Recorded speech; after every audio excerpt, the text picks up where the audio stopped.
finally finished that interview. I know, and no thanks to that camera, right? Dude, seriously, like, what is up with it? Honestly, like, they're so outdated. I don't understand why we still have them. I expect to pull that thing out and there just to be tape or something. Honestly, like, these cameras do nothing for us. They're as useful as a shoe. Like a shoe by itself. A shoe by itself. A single shoe. Just one shoe laying on the...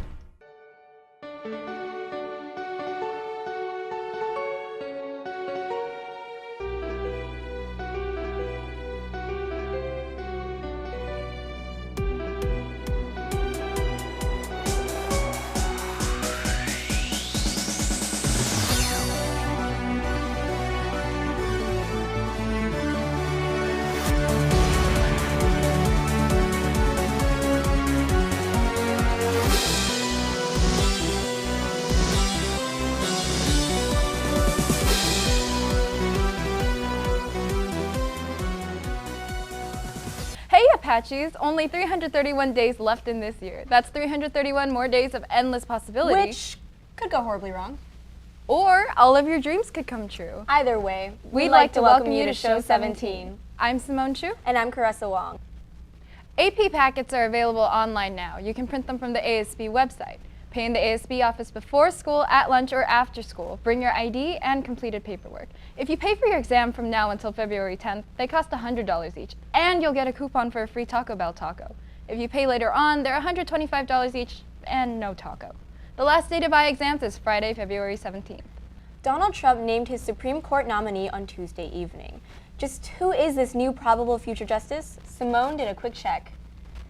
On Tuesday, President Trump nominated Judge Neil Gorsuch to the Supreme Court to fill a vacancy left behind by the late Justice Antonin Scalia nearly a year ago.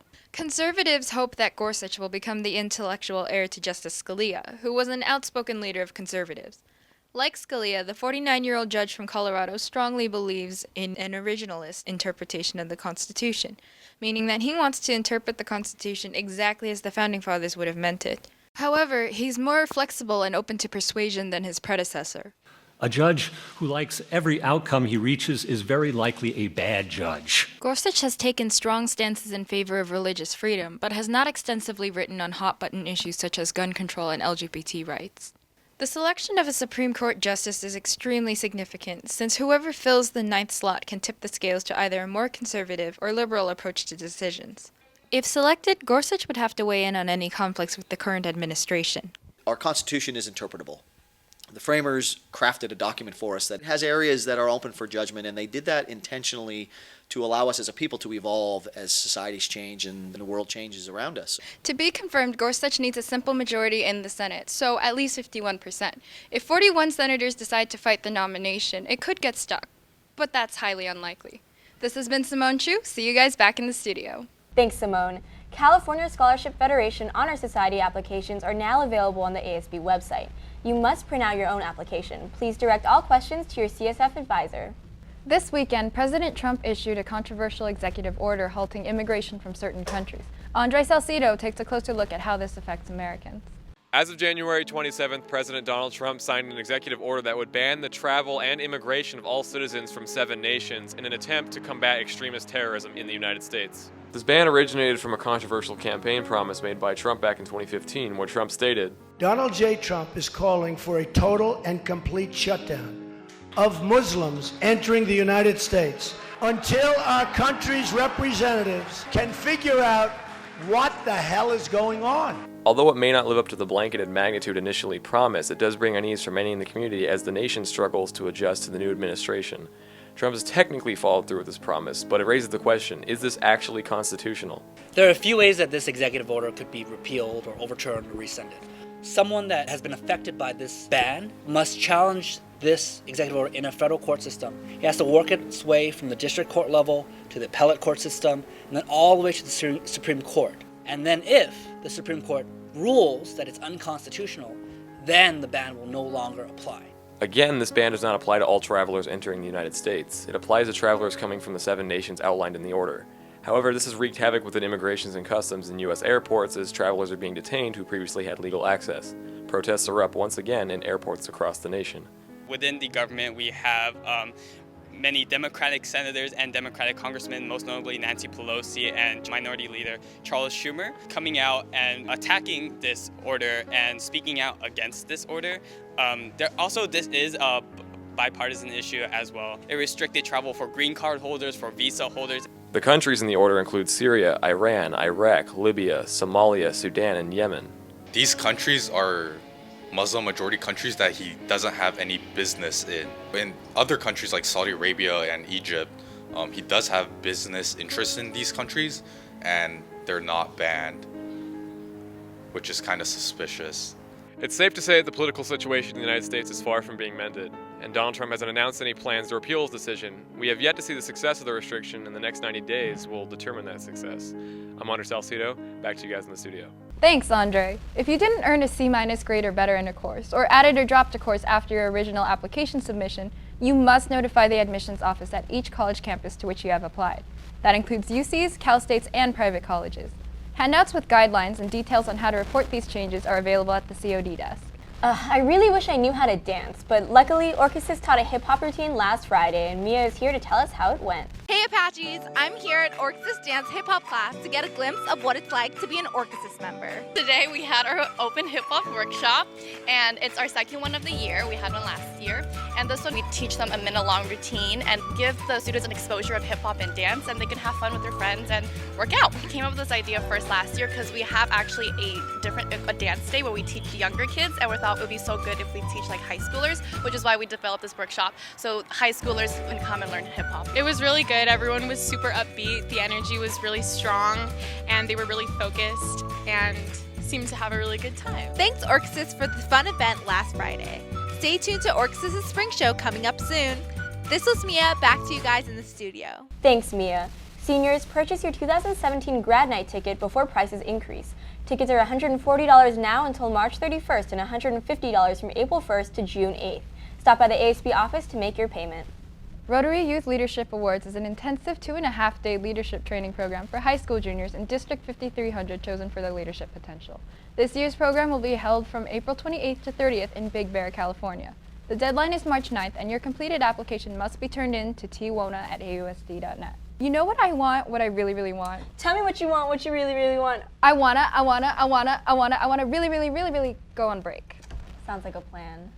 Ahoy, Apaches! I'm Brianna Fleur, your ASB president, and I'd like to encourage you all to come out to the rally court on Monday, February 6th and Tuesday, February 7th to register to vote.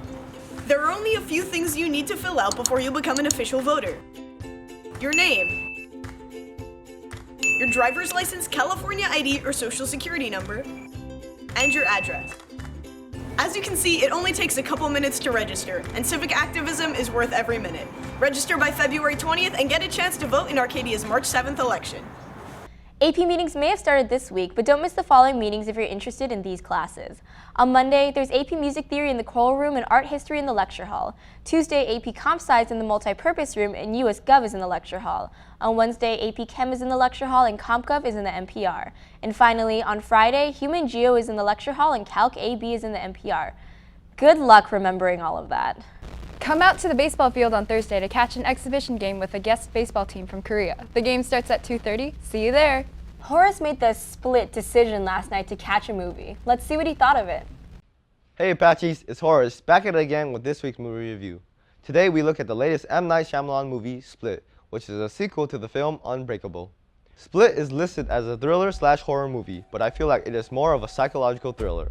In this movie, Kevin, played by James McAvoy, is a patient with dissociative identity disorder, otherwise known as multiple personality disorder. We learn that he has 23 different personalities, all with their own unique attributes. One of his personalities kidnaps 3 teenage girls, locking them up in a cellar under some type of zoo. These 3 girls proceed to deal with the fact that their kidnapper has 23 different personalities. By manipulating each personality, the 3 victims attempt to escape. Another character that is important is Kevin's therapist, Dr. Karen Fletcher, played by Betty Buckley. She tries to dissect and figure out the different traits of each personality Kevin has. On screen, we only see 8 to 9 personalities, but we learn through Kevin's therapist that there are actually 23. James McAvoy does such a phenomenal job acting in this movie. It literally feels like each personality is a different character, making every scene he's in a jaw-dropping experience. Some parts of the movie didn't really mix with each other. For example, the main girl out of the three, Casey, has flashbacks of her childhood that are not crucial to the plot, placed in awkward moments and just waste extra time. Overall, this film is a slow burn and takes time for the audience to understand what happens. I give this film 19 out of 20 personalities. This has been Horace with this week's movie review. Back to you guys in the studio. Thanks, Horace. Catch our live stream for boys soccer, boys basketball, and girls basketball tonight. Make sure you stay tuned for our live stream of boys soccer versus Hoover on Tuesday at 3:30 and girls soccer versus CV on Wednesday at 5 p.m. What do water polo, soccer, and basketball all have in common? I don't know. What? Similarly sized balls. Right. Well, we should check on that. Anyway, Here's sports. Hey Apaches, I'm Kelly Wu, and we have a lot in store this week on Apache Sports. Girls water polo drowned their competition this week. Here's the highlights. We've been working really hard during the entire season, and it's really paid off, and it really showed today. The Apaches had better communication than Hoover and scored goal after goal after goal. Our offense drowned Hoover and left them to play catch-up for the entire game. We need to work on moving a little bit more, because I know that whenever we set up, sometimes we're a little static in our positions, so we need to work on driving down a little bit more. Number 1 goalie Lorraine Valdez stopped Hoover's attempts to score, leaving the Apaches to win 14-2. Great job, girls. Now let's swim on over to Adrian and Amer for the rest of our Lady Apache Sports.